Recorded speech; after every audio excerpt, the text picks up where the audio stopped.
Hello, everyone, and welcome to week 14. We only have a couple more weeks left together. I can't believe time has been going so fast.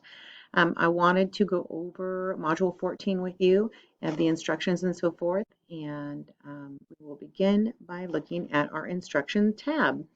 So in Module 14, when you are reading Chapter 14 of our textbook, some things you want to look for are how the family and staff or even students would evaluate the program and the setting, along with you'll be able to distinguish between various types of formal program assessments, as well as describe any indicators of program quality by observing the child's adjustment to within the classroom.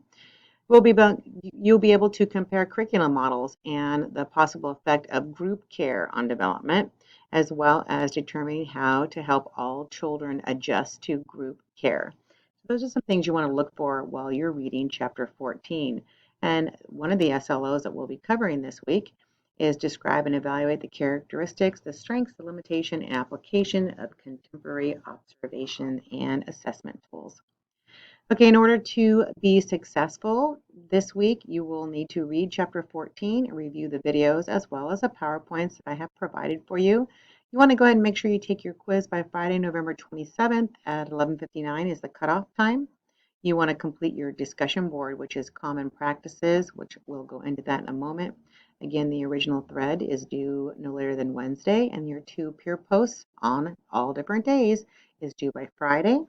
And then you're going to continue working on your observation 3, which we went into detail last week on. So I would like to go over the discussion, which is common. Let's see where it's at here. This flips around, I'm sorry. 14. Okay, so the discussion board is common practices.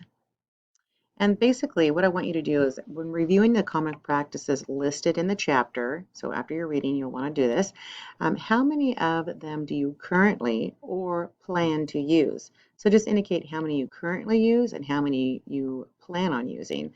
And then defend your selections and then state whether you disagree or agree with the author. Okay, so again, your original thread is due Wednesday, November 25th. And then the 2 peer posts on separate days is due by Friday. And let's see, again, if you have any questions on your observation 3, please let me know. Your peer post is due the 27th, and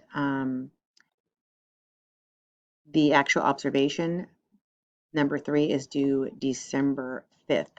So again, in Module 13 is where you want to look for the template for this observation as well as section examples. Again, if you have any questions, please make sure to email me. And if not, I will talk all to you soon. Take care.